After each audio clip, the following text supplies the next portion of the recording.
podcast. My name is Andy Spiteri, joined by Doominal Crossing Doom. They say that the third time is a charm. I don't know if this is like third, second, fourth, something like that, but I'm glad to have you here. It all worked out, and I'm excited to be talking some Metroid and Nintendo with you today, my friend. How are you? Yeah, very good. We were having quite a bit of technical difficulties for almost an hour there on my end, but my roommates came in clutch, let me borrow their laptop, so a quick shout out to Andy and Rodrigo. Thank you, both of you guys. Really appreciate it. And now we can get this episode out. Yeah, these guys are clutch, so you have some love from the Omega Metroid team here. So yeah, thank you to Doom's roommates, man. You guys are cool. All right. Well, we actually have a lot to get into today. Of course, there was... so last week, I said, I'm pretty sure that by this point, we're not going to get that usual September Nintendo Direct that we get every single year.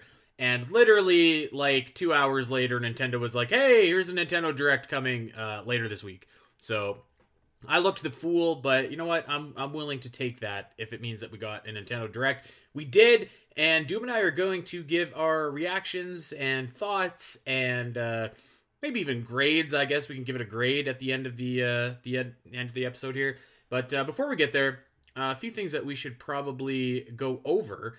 And the first and foremost is going around the internet. It's that time again. It was the Metroid Prime coming to Switch rumors. However, this time it had a new wrinkle to it, which is kind of nice. So according to Nintendo Insider Emily Rogers, she has heard that the Metroid Prime trilogy is not coming to Nintendo Switch, but that Metroid Prime 1 specifically was getting remade. So that not like ported, but like an HD full-on remake to Nintendo Switch, which is a little bit different than what we've been hearing before. So I don't know how much weight I really put into that, but that would be kind of cool if that happened. I don't know that I would be like super jazzed about it, but I don't know. What do you think, Doom? So I'm somewhat mixed on this, but mostly I really like it because we were talking about this in the Discord, but if you put a gun to my head and you made me choose between, personally at least, between just a regular upscaled port of Metroid Prime Trilogy or like a full not like a remake like Crash Insane or something like that, or FF7, but something more in line with like Xenoblade Definitive. I think that's what I think of when I hear like Metroid Prime remake in terms of like what I think Nintendo would do. If I had to choose between the two, I would choose the Metroid Prime remaster personally, because I think that's way more, because I can already play the Metroid Prime trilogy on 2 other consoles. Plus, if I really want to play it in HD, I have Dolphin, but don't tell Nintendo that. But that being said, though, I do have to admit I would be disappointed if we only got that first Metroid Prime game on Switch. I feel like just for the marketing push, like if you really want to go right into Prime 4, I feel like you gotta have that full trilogy to build into it, because especially for that $60 value, that's going to be a lot more appealing to more people than just one single game, even if it does look significantly better than it would had it been in that trilogy. So overall, kind of mixed, but for me personally, like if I had to choose, I'll take the remaster over the trilogy. Really? Okay. I'm going the other way, actually. I'm choosing the trilogy, and for a couple of reasons. One, because I feel like more people need to play the Metroid Prime trilogy, and I know that, you and Dak often talk about Dolphin and stuff, but like that's such a niche section of people that even know what that is, A, know that Prime is available on there, B, and that actually play it, C. So, I mean, if you asked the regular consumer, I agree 100%. That's just totally like me being selfish, like my own personal preference.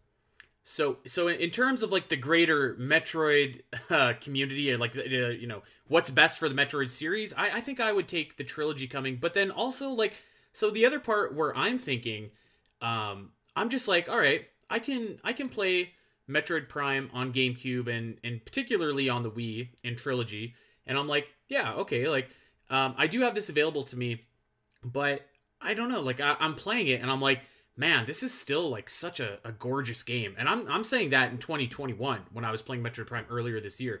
Are there some things that are dated? Yes, of course. The game is almost 20 years old, but I mean, you look at that game versus some of the other games that came out in the same time frame, and it's like, god damn, this game looks awesome still. Like it looks really really great. And so I'm thinking to myself, like, does this game need like the remaster remake treatment? Because if you look at the Metroid series and you look at the remakes that we've gotten, Metroid Zero Mission and Metroid Samus Returns, I think that you could very easily make the case that Metroid and Metroid 2 very clearly needed remakes with quality of life improvements and just modernization. I think that nobody would argue that. And then I look at Metroid Prime and I'm like, man, does this need a remake? I don't know about that. And I don't think that Retro Studios would be doing it. So it's not a case of like, we're dedicating resources to remake Metroid Prime and we're taking them away from Metroid Prime 4. I don't think that Retro would be doing this. But I just think that, like, I don't know. I just don't know that it needs that remake. And for me, I'd rather just have the trilogy come so that I can just play on my Switch with dual analog controllers Metroid Prime 1, 2, and 3. So that's kind of where I'm at. So I actually kind of hope that this isn't true. I mean, of course, if it is true, I'd be excited and I would go on and buy it day one, of course. But I think if I had to choose, I would go the trilogy. Now, maybe what they could do is do something kind of like Master Chief Collection where they significantly vamp up the first game of the series. Although, I mean, I think all the Prime games pretty much look the same, right? So it's not like the Wii version. I disagree with that personally, but I'll let you finish your thought first. Well, I mean, no, that was pretty much my thought. I was just saying, like, it's not like there's like a giant leap from Echoes to Corruption, at least in my untrained eye. But what do you think? Yeah, so first off, I agree. The whole trilogy, like, to this day looks, so good. Like, obviously it doesn't have quite the same impact today just because of how, how far we've advanced in terms of graphical capabilities. But, like, the fact that these games still hold up, like we always have this conversation about realistic versus cartoony art styles and how typically, the more cartoony cel-shaded art styles like hold up, like, for example, like compare Wind Waker. Significantly better. Yeah, Wind Waker and Twilight Princess. Like, it's not even close. Like, Wind Waker is clearly like the superior looking game because of how that art style took advantage of the technology. Metroid Prime, not exactly a photorealistic art style, but definitely like one of the closest games Nintendo has to a photorealistic art style, and the fact that so much of that still holds up today is just a testament to the talent at Retro Studios and the leadership that they have behind them. And that being said, though, as much as I love those three games, that first game in particular, there are definitely a lot of areas, at least in my opinion, where some of the cracks definitely start to show their age. A lot of angular textures, a lot of fuzzy lines on Samus's various suit. A lot of this is cleaned up in Echoes. I think Echoes, honestly, I would agree with Echoes and Corruption not needing like the remastered treatment at all, because I think those games just upscaled to 1080p look just wonderful. They look like Xbox 360 games, honestly.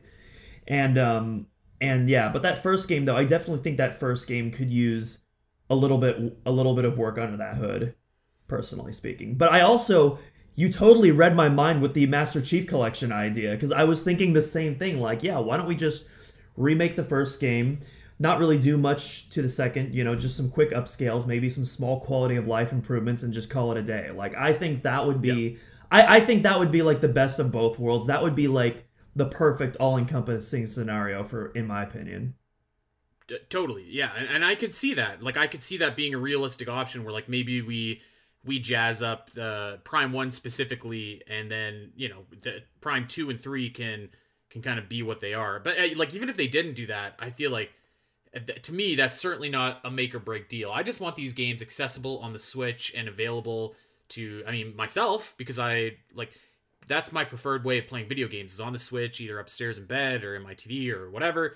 But just so that, so many other people can play them as well. And we talked about it before. We don't need to beat this up anymore, but like, it just makes too much sense to release them before Metroid Prime 4. So I just don't see them not doing that. So I don't know. I feel like it would be, it wouldn't be a swing and a miss if they only released Metroid Prime and not 2 and 3, but it would be like a bunt. You know what a bunt is, when you just kind of like yeah. fake kick the ball and you run to first base. Sometimes you make it, sometimes you don't. It would be a bunt. Yeah, for sure. It would especially be weird considering like we already have the trilogy. It's not like, it's not like Super Mario 3D All-Stars where like this trilogy of games never existed before. Like we already have the Metroid Prime trilogy. If you're going to re-release the games, like it would, like I don't know, it would just be weird to do it individually, even with that remaster in question. So, yeah. I agree. I definitely hope that that we do get a trilogy. As well as a remaster, but if it is just the Prime 1 remaster, I am still going to jump out of my seat and scream and say lots of expletives in excitement. Of course. And, if they do go the Prime 1 remaster route, I hope that they kind of do it like they did with Zero Mission and Samus Returns, where it's like there's a little bit of extra something added to it. I don't think that would need maybe like that extra... Kraid boss fight. Oh, yeah! There we go. That would be so awesome. I don't think it obviously needs extras to the same extent that Samus Returns and Metroid Zero Mission got, but maybe just like a little something just to just to have. That would be cool. Let's segue from talking about Metroid Prime 1 and let's talk about Metroid Prime 2 and 3, and specifically the senior producer that worked on them, Brian Walker. We have an exciting episode of Kiwi Talks coming up here October 3rd, and that's going to be dropping at 7 a.m. New Zealand time. So that's pretty cool. And our buddy Kiwi Talks interviewed Brian about all things Metroid Prime 2 and 3. So I think that we'll definitely be covering this on our show once, once the Dread stuff settles down a little bit. Maybe we could even get Kiwi Talks on to talk with us. And that's going to be an awesome listen. I'm really looking forward to that. The last one was just such a... we talked about it a couple weeks ago, but it was such a good interview. Kiwi Talks did a great job. He's so well prepared, so well researched, and I'm sure that this one will be no different. It's going to be awesome. Yeah, I love Kiwi. I've been listening to his podcast for a few months now, actually, and he mostly does music related podcasts with like music producers, and he loves video games too. So he'll always bring on like producers and composers from like the games industry, like Mick Gordon, who most notable for the Doom series. He's interviewed Marty O'Donnell. He even does like fan interviews. Like we've talked about Cinemax before on the show. This kind of music detective who's been finding like all these rare samples and patches that Kenji Yamamoto used in the Prime trilogy. He actually interviewed Cinemax on his podcast, as well as Sam Dillard, who's a very popular musician in the Metroid community with his Cinematica albums, which... Actually, random plug for Sam Dillard. He has a new Metroid album coming out, so definitely check that out if you want to listen to his work. Really talented musician. You know what? Don't let me forget to plug something after you're done plugging. Oh, go for it. Yeah, well, all the plugs today. But all right, let's get some plugs and then we'll. But yeah, absolutely. But yeah, I've been listening to Kiwi for a while, and so I was really surprised to hear that he had an interview with a bunch of like ex-Retro Studios employees, since obviously he's mostly music focused. But yeah, Metroid is one of his favorite series, so it makes sense. And yeah, he is just a phenomenal interviewer. He really knows how to like peel back the layers and ask really detailed questions, and just get good conversations going with his guests. Really like the guy. And we won't spoil any of the tidbits that he dropped in our Discord about what's going to be in the episode, but it sounds fascinating as heck, to say the least, and I cannot wait to see the full interview. We will plug and say that if you want to see those tidbits, you can join the Omega Metroid Discord and see for yourself. So October 1st is next Friday. That's actually my birthday, so that's kind of cool. Hey, and happy early birthday. Thank you. Well, I'm getting a awesome birthday present from Game Chops. Do you ever listen to Game Chops? No, never heard of them. All right, so they're a record label, and they put out it's run by DJ Cutman, and they put out the Zelda and Chill albums, and they have Pokemon and Chill, and they have it's just like lo-fi music set to video game stuff. On the Zelda podcast, I was lucky enough to interview the guy Mikkel that makes all the Zelda music, and we might have to reach out to whoever is making this album dropping on October 1st. Samus and Chill is dropping next Friday, dude. I'm so stoked for that. Oh, nice. When I'm at work, I just listen to like lo-fi music all the time. Just it kind of soothes me, keeps my blood pressure down. So I went to look and I was like, man, there's got to be some Metroid lo-fi or whatever. And there's some in the internet, but I dare say that what I'm used to in the quality of Zelda and Chill, I was looking for something like that. And I think that Samus and Chill is going to be that album. So very excited about that. So yeah, that's going to be cool. That's awesome. I'll definitely have to check that out for sure. Do they is it just digital music or do they have vinyls? Because that sounds like something that's perfect to like put some nice wax on that, you know? Oh, yep. They sell vinyls. I think that they're somewhat limited edition, as in like you have to buy them, and there's only a finite number of vinyl stocked, and then once they're out, they're out. But I don't remember anyone having a tough time getting Zelda and Chill if they wanted it. So I'm sure that there will be more information about that. But yeah, that's through Game Chops. That's going to be cool. Nice. Yeah, I'm definitely going to check that out for sure. All right. We had a Nintendo Direct last week, just a couple days ago, in fact. It was our first Nintendo Direct since E3, and there was a lot of stuff announced, a lot of stuff to go over here. So I reckon that we should just start and peel back the layers and dig into what we liked, what we didn't like. Not really a whole lot of Metroid shown in this, so if you're looking for some Metroid talk, there really wasn't much. They did play a Metroid Dread trailer in the middle, but it was just a trailer showing essentially everything that we've already seen, clips from all of the other trailers, and it encompassed a lot of the information that we had seen in the latest Metroid Dread report. So that information was there, but really nothing, that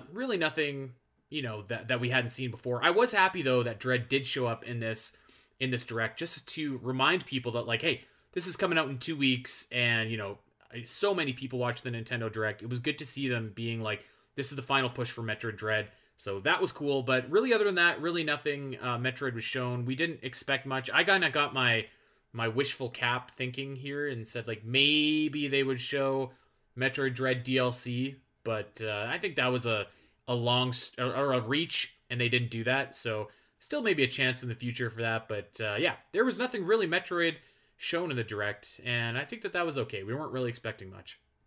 Yeah, correction. We did not see the trailer. You saw the trailer. I ran out of the room the moment I saw Samus drop down. Well, you're gonna be in for a heck of a surprise when you see that opening cinematic for Metroid Dread, my friend. Yeah, dude, I've been going cold turkey. I don't visit my Twitter timeline. I'll still make Twitter posts occasionally, but yeah, I have not been on my Twitter timeline at all. I'm only am active in a handful of Discord servers with people that I trust, and yeah, it's I'm really excited to play this game, knowing very little of what's going to happen, with the exception of that one minor spoiler, which I talked about in the background chat, but I'm not going to talk about for all of y'all who are listening who do not know what I know. Yes, yeah, we don't need to talk about that, and don't worry, there will not be any spoilers on this show, but we will spoil what happened in the Nintendo Direct. Let's start with the beginning. So, actually, maybe we should just back up a second here, because I feel like I came away from this Nintendo Direct, and I was just kind of like, that was pretty good. It was okay.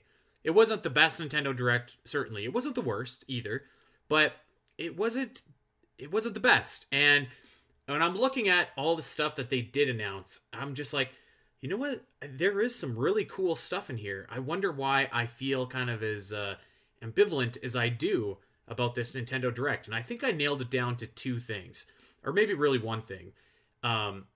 When you have something like this, you want to start hot and you want to end hot.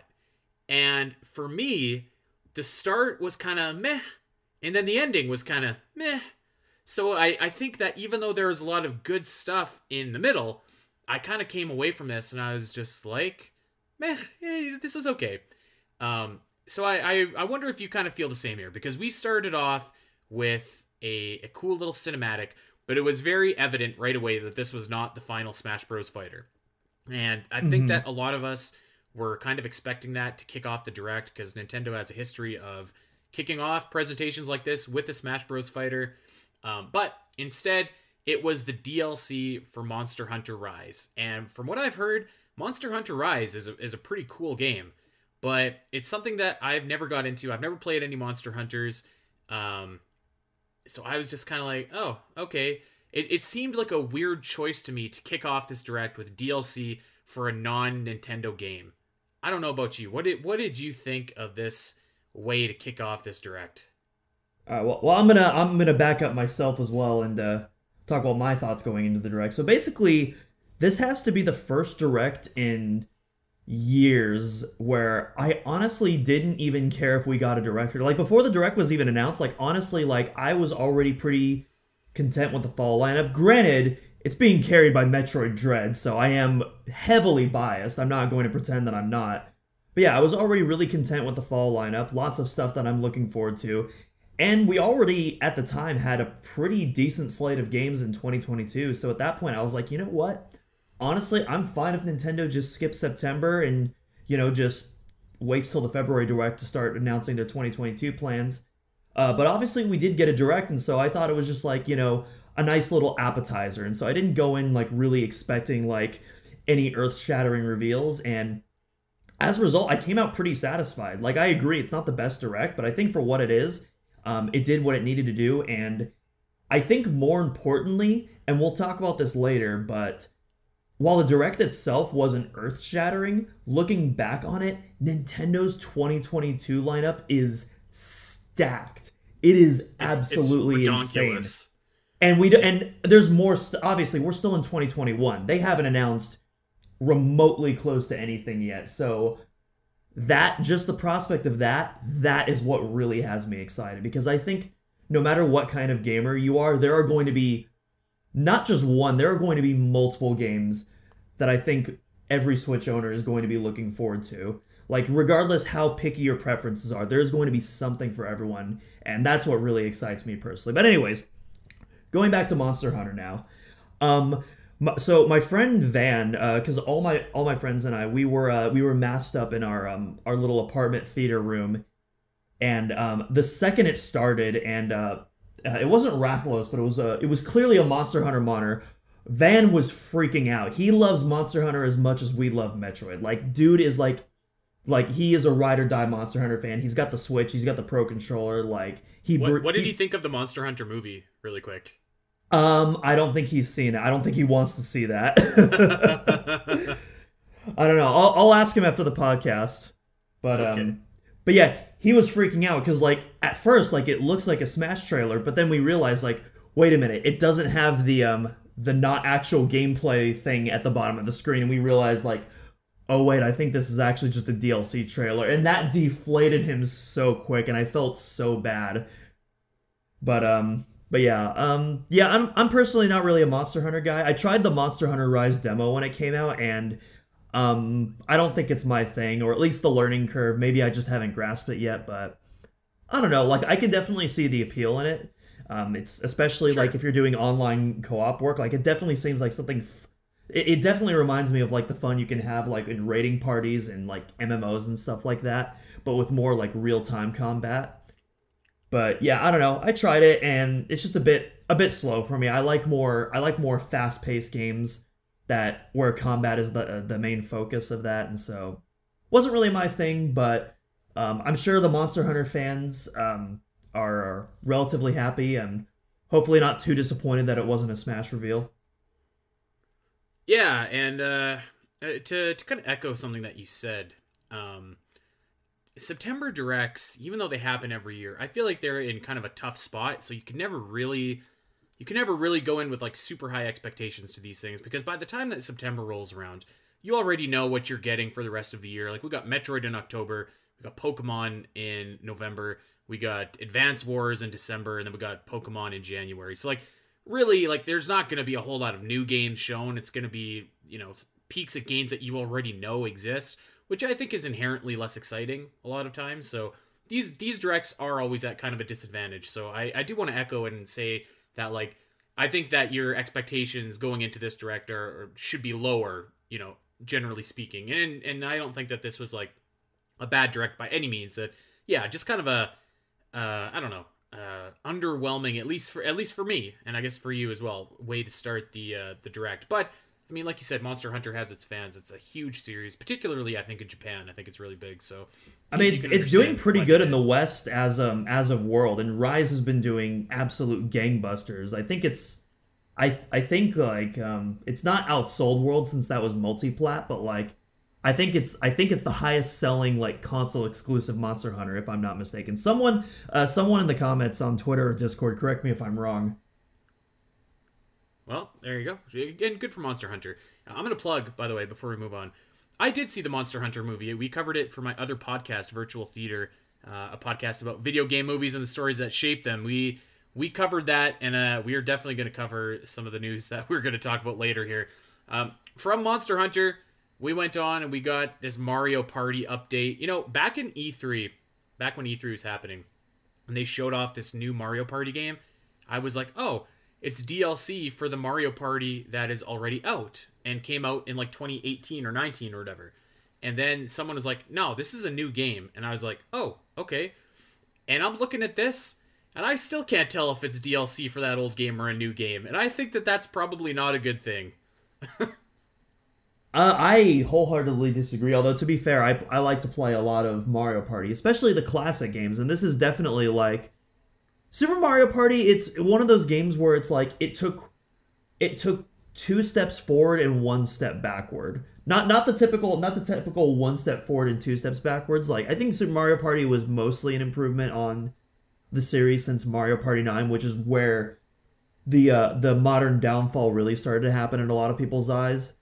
But yeah, Super Mario Party still had a lot of problems.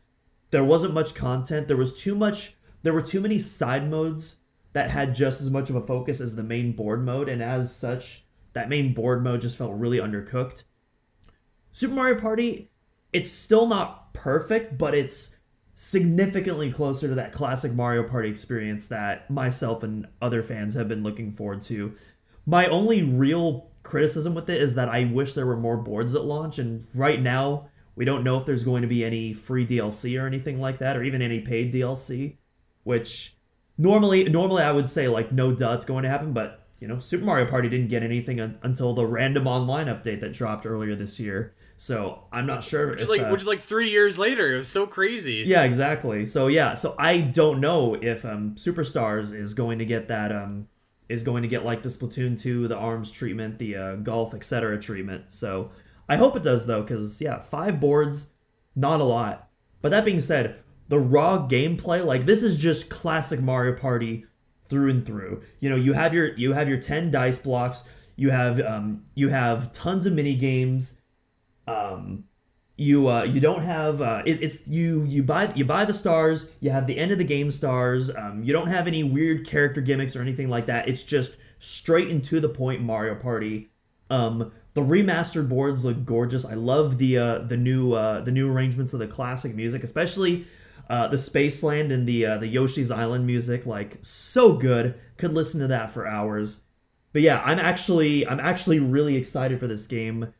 I just wish there were a little more boards that coming to the game. So hopefully Nintendo addresses that.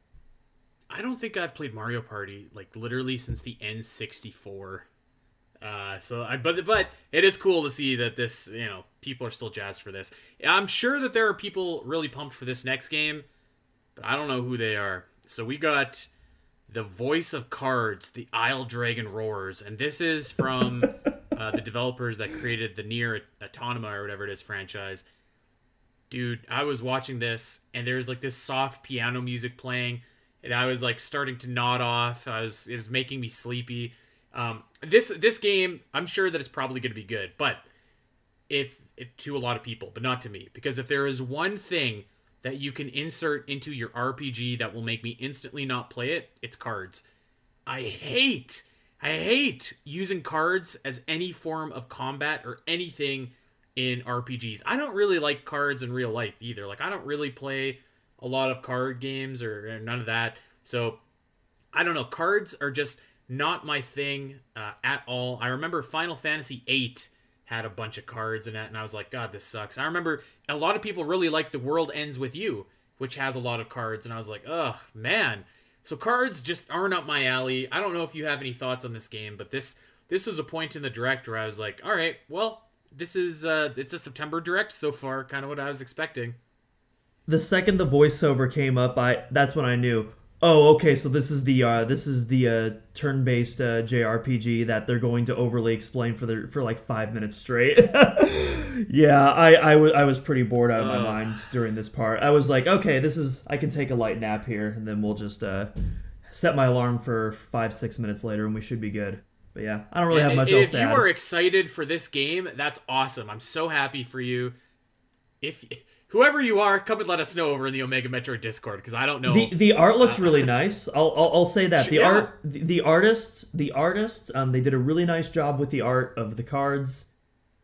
So yeah, shout out to the real ones who were drawing way better than my stick figures. I think this will probably be a great card RPG. And if that's your thing, that's awesome. But it's just, it is not my thing at all. So, all right, 2 really quick things here, and then we'll get to one of the major announcements here. Chocobo GP. How awesome does this look?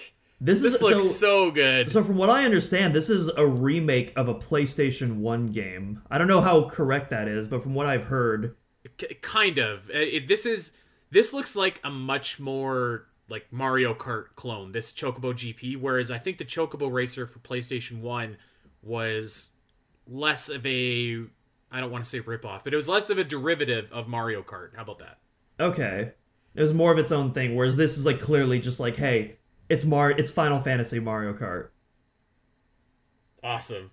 That's all I need. Awesome. Yeah, I'm not really a Final Fantasy guy, but I mean, I like kart racers, so yeah, maybe I'll check it out when it goes on sale. Looks interesting. I'm probably not gonna buy it, but I love Final Fantasy. I like kart racers. If I'm ever at a buddy's place and they want to fire up some Chocobo GP, I'm gonna pick Vivi and I'm gonna race my heart out. So that was cool. The other thing that I wanted to talk about, this was interesting, sort of on the Zelda side, but we got, I think the only guarantee going into this direct was that we were going to be shown the next wave of Age of Calamity DLC, and we were. We got a very short snippet of it.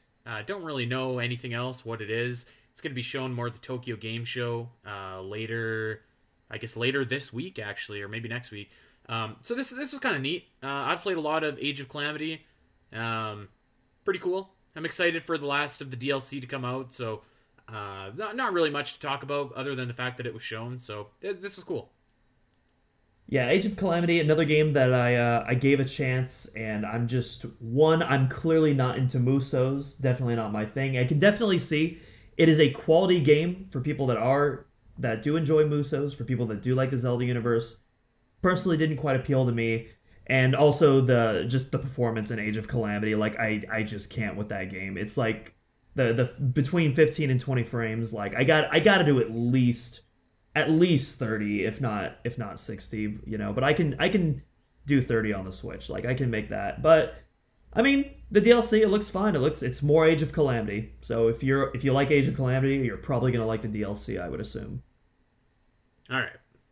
Let's move on. Let's talk about probably the biggest game that was announced that nobody knew about. Although actually we did know about it because the entire Nintendo Direct leaked, and we'll talk about that a little bit later. Well, no, Nintendo of Japan leaked it. Thanks, Nintendo of Japan. But we have Kirby and the Forgotten Land. So Kirby is back again. Andy, you're so excited, I can tell. These guys, Nintendo, when they are just like, all right, we got a month or two with nothing going on here. What do we fill it with? Kirby. That's been their modus operandi for like the last 10 years. What do we put in this release gap window? Kirby. What gimmick do we want to give Kirby this time? I don't know. Maybe let's make him a ball of yarn. I don't know. Let's put him on a star and have him race. Or let's put him in a mech and just have him shoot things. Every Kirby game has a silly gimmick, and they're never very good. I just hate Kirby. It's irrational. You know what? I actually hate it. This is kind of funny. The reason I hate Kirby so much is because, like, I think it was a couple maybe it was more than a couple years ago. It was many years ago. And Nintendo had announced like another crappy Kirby game. And I was like, oh my god, can we just get a Metroid game? And every time that they would announce a new Kirby game, I was like, why can't they just make a Metroid game instead? Nobody wants these Kirby games. They're never good. They're the same bland thing all the time. There's all these different gimmicks. So anyways, that's my irrational hate of Kirby. So when I saw Kirby, I was rolling my eyes and I was just like, oh my god, not this guy. I will say that this game actually looks kind of neat. It's an open world Kirby game. It's probably the best looking Kirby game I've ever seen. Not that that's saying much, because when you're competing against Robobots and air rides and Yarn, I feel like you don't have much to compete with. But this is an open world Kirby game, and it looks like it kind of looked like a Mario game, actually. Looked like the ruins of New Donk City or something. But Kirby's doing his Kirby thing. He's running around. I don't know. There's probably people that are excited for this and people that are going to say that I'm being a Scrooge, but whatever. Kirby sucks. I'm not into this. If you're happy for Kirby, though, I guess that's okay. Yeah, so I'm not going to go as harsh as you are on Kirby, but that being said, though, I'm also not really into Kirby. To be fair, I've only played one of the games, being Kirby Superstar on the SNES, and I thought it was fine, not a bad game, but it didn't really leave much of an impression on me. And I need to play more games to really like judge the series as a whole. But at least as of right now, it just hasn't really dug its claws into me. That being said, this new Kirby game looks pretty good. ... For a Kirby game. Yeah, exactly. You know exactly where I'm going with this. Yeah. And like, again, that's not a bad thing, because again, like, my bar of anticipation for Kirby is pretty low, but I mean, yeah, this is the first 3D Kirby, or first mainline 3D Kirby that we've ever gotten. The closest before that was, I believe, Kirby 64, the Crystal Shards. But even then, that was still like a 2D platformer. It's just that the environments warped around 3D planes, but you still controlled Kirby on the X and Y axis exclusively. But this is the first time that you have full omnidirectional control of the little guy, and it's a lot more ambitious than I'm used to for Kirby projects. I mean, Kirby Star Allies, it was the same Kirby game. God. It was the same Kirby game you've seen a million times before, but with additional co-op characters. That's basically Kirby Star Allies. This actually, it looks really unique. Even as far as the art direction. I mean, we were talking about the how it looks like the ruins of New Donk City. Like, typically Kirby has these very pastel, like very dreamlike, kind of these color palettes, these dreamscape horizons. But this looks vastly different. Being set with like actual skyscrapers and stuff like that. And yeah, it's not enough to make me want to go out and buy the game, but I'd also be lying if I didn't say that it's piqued my interest a little bit, and I'm gonna keep my eye out on it. I guess I just have a vendetta against Kirby, and I don't know that. Hey, listen, we got Metroid Dread. I mean, I know, but I still hate him. I can't help it. And the guy, whenever you're playing against Kirby and Smash, all they do is jump up to the top and down B and turn into a brick. Just shield and punish. Kirby's really easy. He's one of the lowest tier characters. Oh god. All right. Well, this looks good. ... for a Kirby game. So let's move on. Really quick, we got a Mario Golf update. So some new playable characters. That's cool. Deltarune was coming out. That's cool. We got an Animal Crossing Direct coming up in October, and then a bunch of new content coming Rooster's in November. Back, baby! Yeah, that's pretty cool. I didn't know that they took the Roost away, actually. Yeah, there's a lot of missing content in New Horizons. It's kind of lame, actually. So I'm really, really happy that Brewster's coming back. I might actually hop back into Animal Crossing again since February, March, I think. Yeah, it's been a while since I've touched it. I have to admit, Animal Crossing is not really my thing. I feel like when I play a video game, like, I need an objective to accomplish. And in Animal Crossing, like, you can make your own objectives. Like, I want to catch all the bugs, or I want to complete my museum, or whatever. Something about that, though, just doesn't really work for me. Like, I'm not really, like, a big fan of Stardew or Harvest Moon or anything either. Those kind of games where you just kind of, like, simulate life, everyday life. So you need like you need like a final goal, like an end game to work towards. I think so. Yeah, I think so. Yeah, that makes sense. I'm the only person I know that does not own Animal Crossing New Horizons on Nintendo Switch. I bet you Dak doesn't either, actually, but me and him. I don't know. He probably simulates Nintendogs in Animal Crossing. I don't know. We'll see. Dak, I'm sure he's just somewhere in the world complaining about how Animal Crossing is better with mouse and keyboard. Dak, tell us if you have the Nintendogs drip rocking in your Animal Crossing town, if you own New Horizons. All right, let's keep going. There's also going to be on October the 5th the final Super Smash Bros. Mr. Sakurai Presents. So the final character is going to be revealed then. Very cool. A lot of anticipation, a lot of hype, you know, that this is it. I don't know that there's going to be a Fighter Pass 3. I think if you would have asked me a while ago, I would have said yes, but I don't think so. And if there is going to be a Fighter Pass 3, I think it's going to be a long ways away, or, you know, I don't know. But yeah, this is very cool. Lots of speculation as to who it could be. Ryu Hayabusa, Master Chief, maybe someone that we just completely don't expect. Maybe Master Hand, that would kind of be cool. But yeah, that's coming up on the 5th, so that's going to be exciting. I don't know who it's going to be, but I know a lot of people are going to be mad.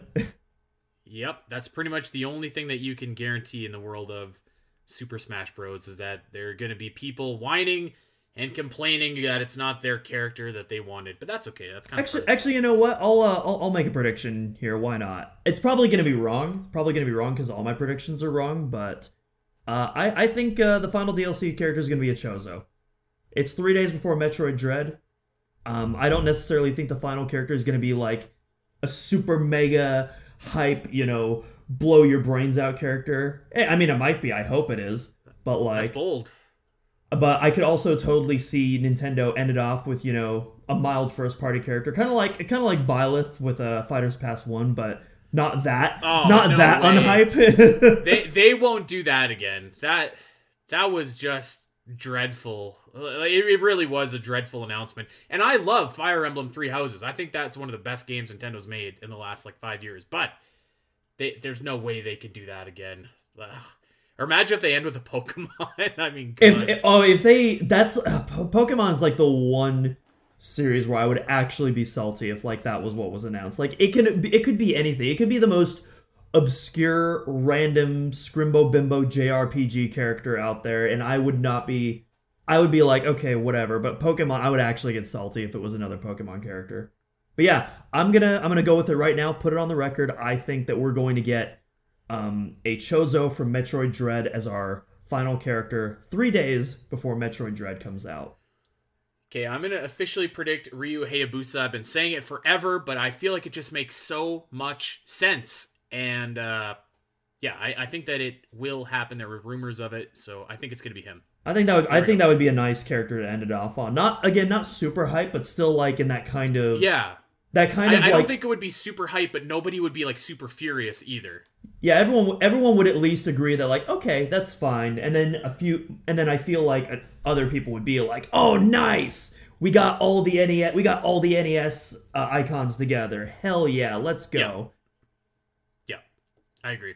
So that's coming up on the 5th. Let's talk about Triangle Strategy. Dude, this game looks awesome. I really liked Octopath Traveler. This is made by the same group as made that game, except this time it's like a tactics RPG, so kind of like Fire Emblem. I think this looks great. Like the visual style looks awesome.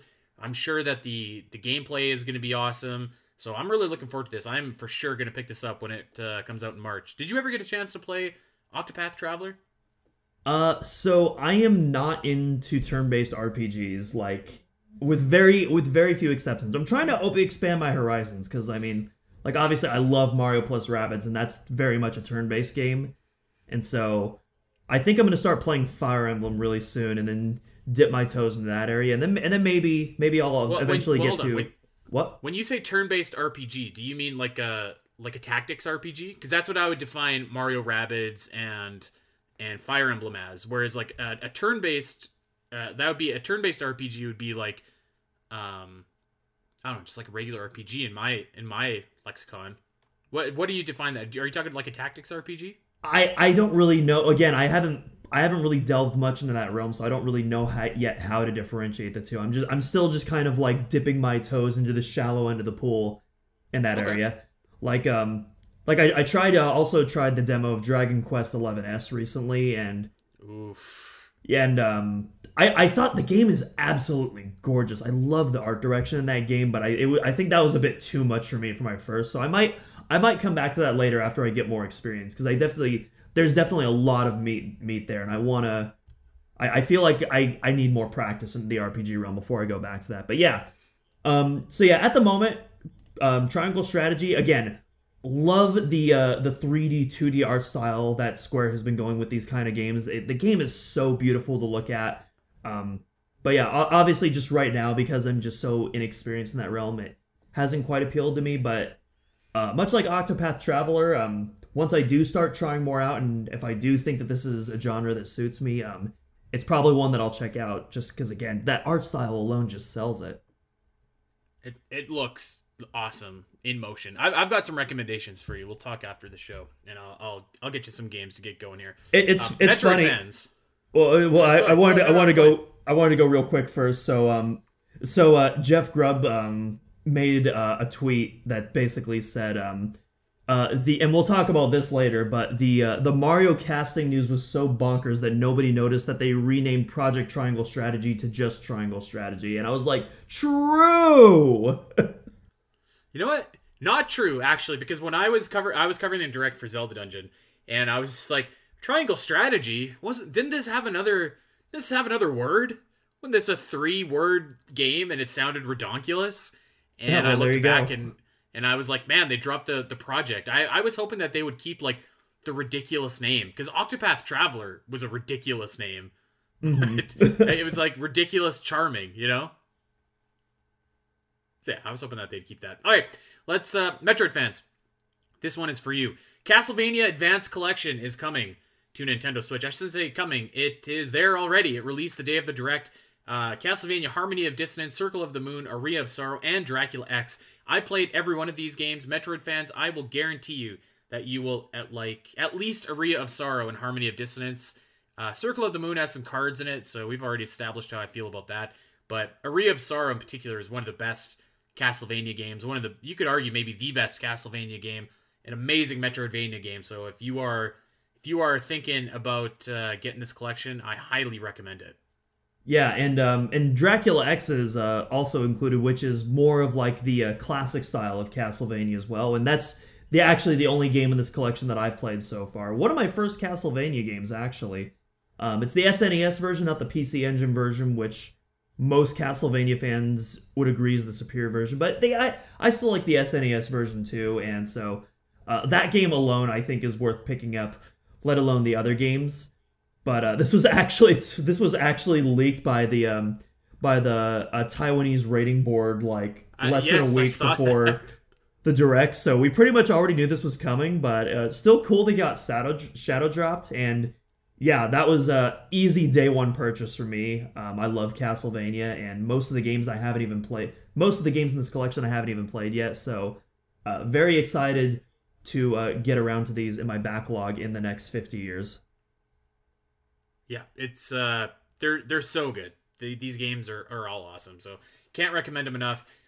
Let's move on. One of the biggest announcements from this Nintendo Direct was that N64 games are coming to Nintendo Switch Online. However, they are not included with the base service. You're going to have to pay a few extra bucks to have it. They're calling it the Expansion Pass. So, yeah, that's going to be coming. I think they said in either late October, early November. More details are going to be coming soon, including pricing. Only, I think, about 8 or 9 games to start off right now. But, obviously some more games are going to be coming. In fact, they showed some games that are going to be coming in the future. There was like Banjo-Kazooie, there was Majora's Mask, but yeah, lots of lots of people were kind of, I don't know, up in arms about this announcement. I loved it. I'm super excited to play like, Yoshi's Story or Ocarina of Time or Star Fox on my Nintendo Switch. I don't mind paying a little bit extra for these games to come out. I think I can understand why people are upset about it, but from my vantage point, I'm kind of looking at it like a virtual console Game Pass where you pay, because if you break it down, I think Nintendo Switch Online is like $24 a year. So you break that down, it's like $3 a month. I'm paying $3 a month. I get all of these NES plus SNES plus N64 games. Maybe we can even say if it's $40 a month, let's say it's going to be $5 a month for all that content. So I think that that's like a steal of a deal, especially considering if you go to the Nintendo Wii U shop, the eShop there, you pay like $8 just to buy Ocarina of Time alone on the N64. So I'm hyped about this. I know that some people out there were less than thrilled that you had to pay a little bit extra, but I just think that this is going to be awesome. Yeah, so a couple things. First off, I'm so glad you mentioned Yoshi's Story. Criminally underrated game. No, everyone forgets about Yoshi's Story. They always focus on Yoshi's Island on the SNES, which is also a fantastic game. But yeah, Yoshi's Story is also a wonderful game. I absolutely love it.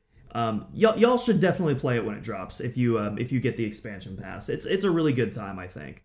And the music, and unlike the most recent game, Crafted World, the music does not suck. Yeah, it was done by Kazumi Totaka, a veteran in Nintendo's compositional repertoire. So yeah, very fun game. And you mentioned Banjo-Kazooie. Banjo back on Nintendo platforms again for the first time in over 2 decades. Incredible stuff. I'm personally not going to be playing it on the Switch because I already have Rare Replay on my Xbox, so I can play the game in 4K with a bunch of quality of life improvements, but maybe I will actually play it just because I love the novelty of Banjo being on Nintendo again. So I don't know. Maybe I'm going to play it in bed. I'm going to be in bed or on my couch by the fireplace. I'm going to be playing Banjo-Kazooie. It's going to be awesome.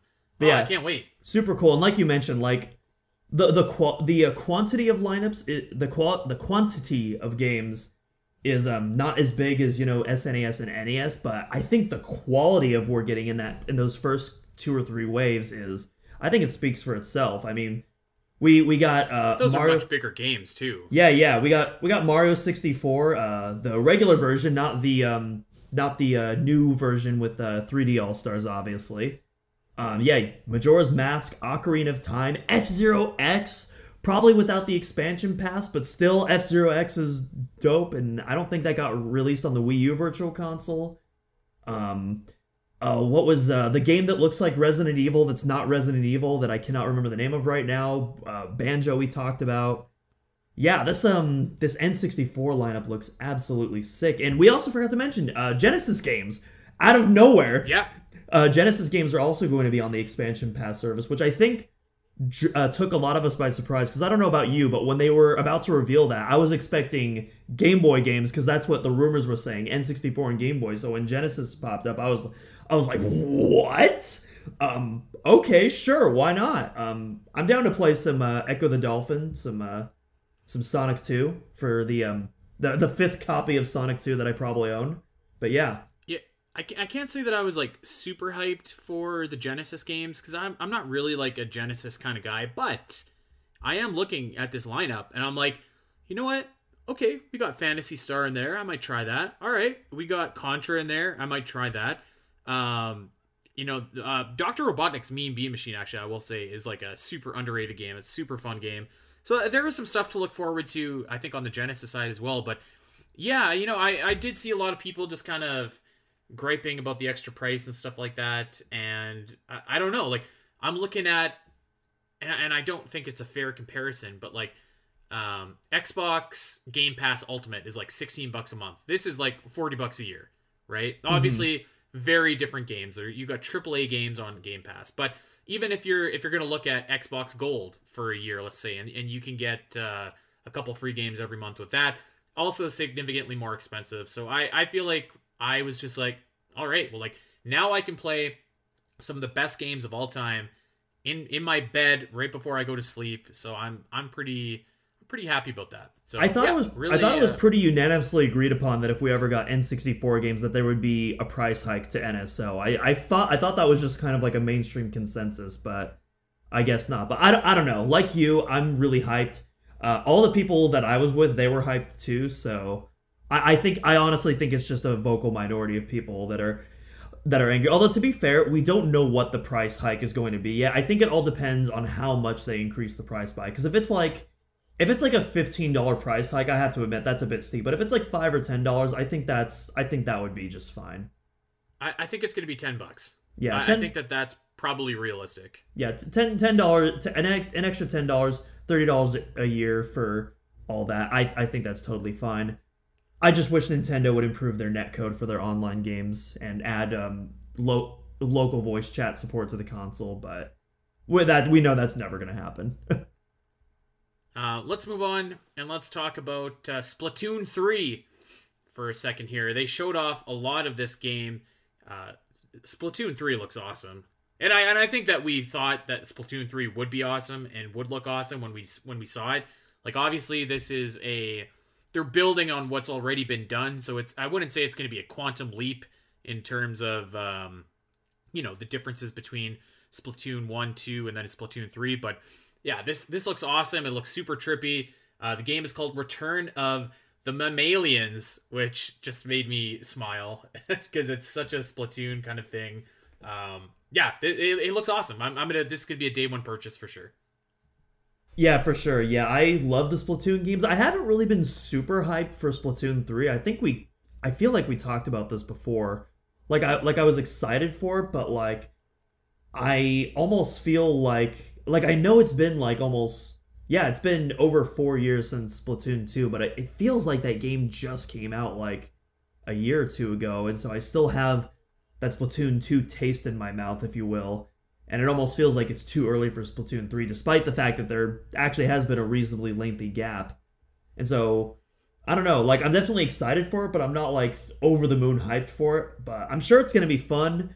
Splatoon multiplayer is always fun, and the campaigns, there's always all these wacky and creative ideas and really funny dialogue and surprisingly dark lore for what looks like a friendly Nintendo game on the surface. And I'm sure the Mammalians campaign is going to go way hard into that, knowing what they've done with mammals in the past entries. So yeah, very excited to see how that evolves, and can't complain about more Splatoon, really. It's gonna be awesome. All right, so I plugged my podcast earlier that covers video game movies and stories that shape them. That is Virtual Theater. Oh, here we go. You can find that wherever you want on podcast services. You can bet your bottom dollar we are going to be covering the Super Mario movie that Shigeru Miyamoto came out and announced. And this was like just an absolute acid trip. This was so good. Can I be real? This is the highlight of the direct for me, if I'm being completely honest. I think it was the highlight of the direct for me too, just because it was so bonkers, but like in a good way. All right, so we have, I'm going to go backwards actually. So we have Charles Martinet. He's going to be doing some cameos. Martinet. I'm sorry, Martinet. He's going to be doing some cameos in this movie, which is great. That's kind of cool.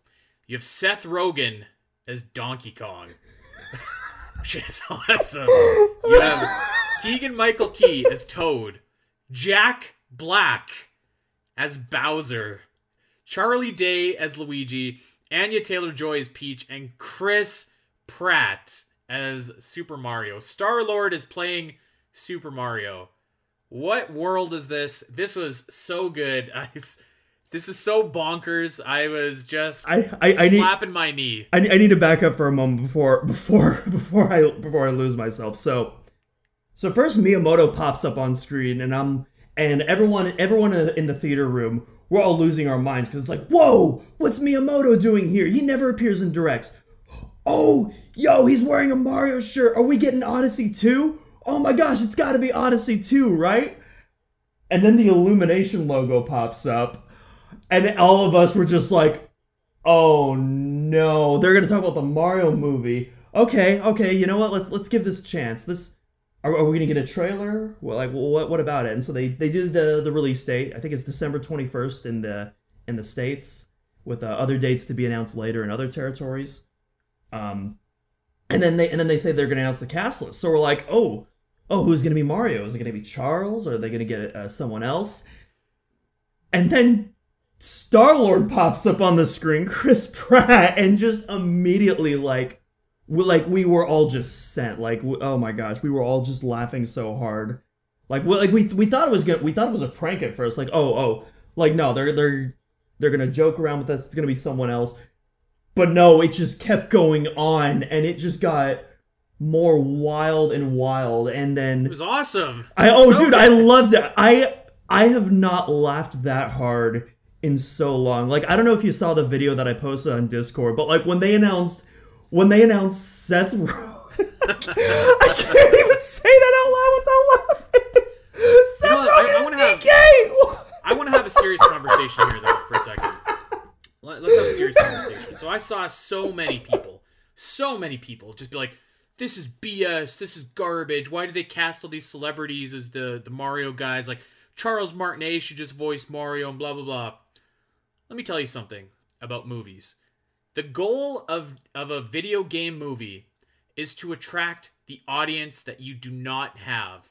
Not the ones that you already have, but to expand your audience. And you know what expands your audience? Chris Pratt as Mario, Seth Rogen as Donkey Kong. That expands your audience. That is the goal of this movie, is to get new viewers and to make money. You know what helps this movie make money? Chris Pratt on the late night show plugging the Mario movie. Charles Martinet does an awesome job as Mario, but let's not kid ourselves. He says 8 lines a game. He's not... He's obviously a voice actor and an iconic one, but in those games, the amount of dialogue is minimal, and you have the gameplay to fall back on. With a movie, you have the voices, and that is the acting and the voices. Those are the selling point. If that's not top tier, then your movie is not top tier. Whereas you can get away in video games without having top tier voice talent if your game is still awesome. So I saw tons of people dunking on Chris Pratt as Mario, and it's just man, calm down. This is probably going to be fine. It's probably going to be funny. They're obviously going for something different than what we're used to playing in a Mario game, and that's okay. So everybody settle down and just enjoy Chris Pratt and Donkey Kong and Seth Rogen and Jack Black as Bowser. I mean, come on. This is going to be good. Yeah, I'm seeing this day one. This is a day one theatrical experience for me. Assuming that COVID doesn't get worse. If COVID does get worse, then maybe I won't be in the theaters. But assuming that things are they are right now, or hopefully decrease by that time, yeah, this is easily a day one theatrical experience for me. This movie looks so weird. I want to see a trailer. I can't even envision what this new interpretation of the Mario universe is going to be. And maybe it works, maybe it's cursed, I don't know, but either way, I'm intrigued and I'm excited and I want to see this movie right now. You know what? Unironically, I love the Super Mario Bros. Live action movie from 1993. It's legit one of my favorite movies. It's so good. It has so much personality. And that was completely different from what we would have expected a Mario movie to be. So I think that this is going to be the same thing. It's going to be different. It's not going to be Super Mario Odyssey on the screen. It's going to be something else. So I'm excited for this. This is going to be a day one watch for sure. For sure. Seth Rogen is Donkey Kong. Oh my god. I love it. Come on. And Cranky Kong is in this movie. I will say I feel like Seth Rogen would play an amazing Funky Kong. I will say that. I feel like that's a character that perfectly matches him, but that's neither here nor there. I can't wait for the Donkey Kong movie spinoff that's going to happen, because there's going to be one. And hopefully it ties into the amazing Donkey Kong Country cartoon. One of the greatest cartoons ever made, if we're being honest. I love that show. It's awesome. Every episode there was a song, there was a crystal coconut. So good. All right, speaking of Super Mario Odyssey, I have to tell you something, Doom. So I heard that the entire Direct leaked, and I was kind of staying off Twitter, but maybe not as much as I should. So I went to Nintendeal. I went to their Twitter account. Or actually, I shouldn't say I went to their Twitter account. It popped up on my feed, and there was the logo with a little spoiler warning there. It was like tiny little spoiler warning in text, but it was like the image for Super Mario 2. And I was like, oh, wow, they announced Super Mario 2. That's cool. Not knowing that it was kind of a joke, because I immediately got out of there because I didn't want to see it. But I was like, so I was kind of expecting the direct to end with like, and one more thing, Super Mario Odyssey 2. So I obviously got punked by Nintendo. They just tweeted that image just to troll people. But I was thinking, because I could also see it as being very realistic, that Nintendo is indeed working on Super Mario Odyssey 2. So I was kind of like, all right, cool. This direct might end with Super Mario Odyssey 2. And so we get to the direct, and we get to the end. There's this weird cinematic playing with like this big blobby alien and a bunch of people shooting at it. It looks like an Xbox 360 game. And I was just like, what is this? This is certainly not Super Mario Odyssey 2. New Donk City doesn't look this bad. And then Bayonetta popped up, and she did her thing. She was dancing, she was twirling, she was shooting. And I am really, really happy for the people that are excited about Bayonetta 3. This game has been kind of like in that same fabled category as Metroid Prime 4. So I am so happy for those people that are looking forward to this. It's just not me. I played Bayonetta 1. I thought it was okay. I haven't played Bayonetta 2 yet. I've heard it's really great, so maybe I will. And you know what? Maybe I will eventually play Bayonetta 3. But I was just like, kind of to go all the way back to the beginning of this episode, when I was like, the beginning of the direct was kind of meh, and then the end of the direct was kind of meh. I kind of came away and I was like, oh, okay, it's Bayonetta 3. That's cool. Mario 2 would have been cooler. Something else would have been cooler. But I know that there are tons of people that are hyped for Bayonetta 3, including a lot of our buddies, by the way, but not me. So I was kind of just like, going out of this direct. So I would actually highly recommend you play Bayonetta 2, because I actually agree with you that the first Bayonetta game, it's okay. Like, it's fun for what it is, but it gets repetitive super quickly for me, at least. Like, I can play the first game for maybe 15 minutes, and then it's just like, okay, done for the day. I'll pick it up in like 2 or 3 more days. I've had my fill of Bayonetta 1. Bayonetta 2, I feel like, is a lot more diverse. I'm usually not into like, heavy combo fighters, but I think Bayonetta 2 just does... Yeah, exactly. It does so much more with its combat. It's much more varied. The dialogue and writing is also much better, I think. Like, there are multiple moments in Bayonetta 2 that had me, like, laughing out loud multiple times. I love the character writing in that game so much. Not necessarily the story. I could not tell you what any of the Bayonetta stories are if my life depended on it. But, like, the actual, like, character interactions themselves, I think that's, like, what works for me in that kind of lore sense. But yeah, going off that, I was super hyped. I knew it was Bayonetta 3 the second that those jets showed up, because I saw the platinum logo in the side of the building, and right then I was like, oh, expletive, it's Bayonetta 3, it has to be. and then they did a fake out with the Astral Chain 2 logo. But it didn't fool me, because the Astral Chain is cel-shaded, but this is the Bayonetta art style. And and then Bayonetta showed up and did her thing, and it was like, finally! We finally got to see this game, and I love her new design too, and yeah. And it's coming out in 2022, which I kind of feel like this is a good segue to talk about what we were talking about earlier regarding how, while I thought this was a mid-direct, I think it greatly upped my anticipation for next year, because holy guacamole, Nintendo 2022 is absolutely stacked with releases, and that's just what we know so far. There's still so much that we don't know about yet, because it's still 2021. They got a February Direct coming up probably, or a March Direct maybe, and then an E3 obviously, where they're going to drop the real megatons. And like, so yeah, we got Bayonetta 3, obviously, which we just talked about.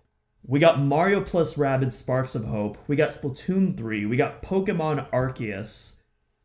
We have Breath of the Wild 2, maybe asterisk. Hopefully it makes it out in 2022, but, it is Zelda, so you never know. It'll for sure be out in 2022 okay. at this point. And we got Andy's favorite series, Kirby. making a comeback as well. Like, Ugh. which hey, oh yeah, and then a triangle strategy too. Technically not a first party game, but I still count it because you know it is a Switch exclusive. You know, same with Mario plus Rabbids. But yeah, man, I mean, there is Splatoon, Pokemon, Zelda, Mario. Like I don't dare say Kirby, but Kirby's in there. Like, there's all of the heavy hitters are out. This reminds me of 2017 when the Switch launched, and they just had like the most bananas lineup of games you've ever seen in your life. I mean, two of those. That was just insane. I mean, two of those games we just listed. I mean, Breath of the Wild 2 and Mario plus Rabbids are sequels to games that we got in 2017 too. So I think that's a very fair. Splatoon 3 and Splatoon 2. Yeah, there you go. Well, yeah.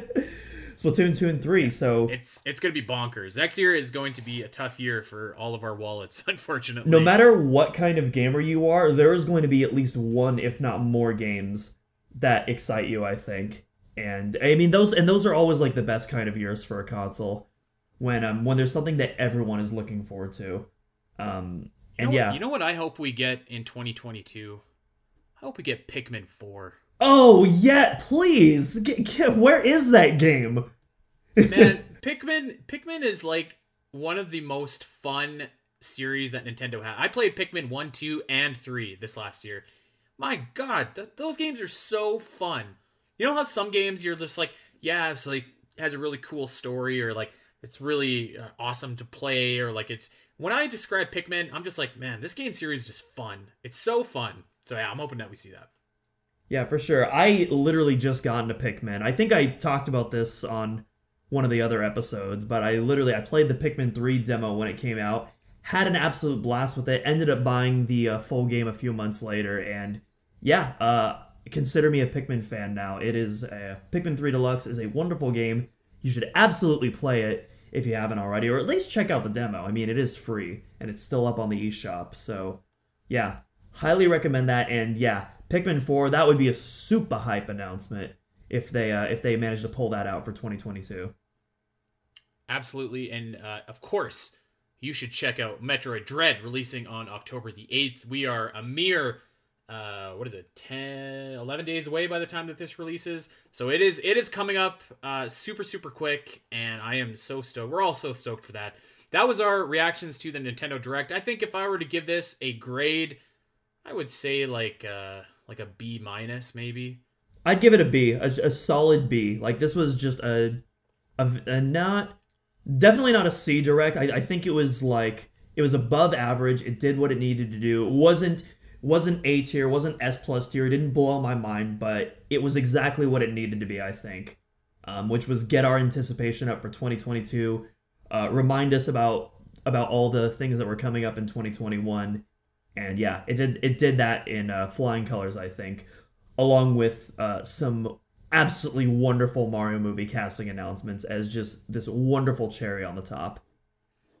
I can't wait to see what the Metroid movie casting is going to look like after that. All right, we are going to get out of here. That is our thoughts to the Nintendo Direct. We want to hear what you guys thought. Check us out and come talk to us over on Discord, Omega Metroid Discord. We always love to chat all things Metroid, Nintendo, and whatever else under the sun over in there. So come hang out with us. And of course, we want you guys to check us out over on Twitter at Spiteri316, at Doominal Cross, and at Omega Metroid Pod. We are out of here for this week, but we do want to encourage everybody to head on over to Podbean, iTunes, Spotify. Go like and subscribe to the Omega Metroid Podcast, and tell a Metroid fan in your life about the show, or maybe a new Metroid fan that's going to pick up Dread and check out Metroid for the first time. We would love if you could spread the word about Omega Metroid. That would be awesome. We're going to be back next week talking about our final hopes going into Metroid Dread before the big day. Until then, everybody, we'll see you then.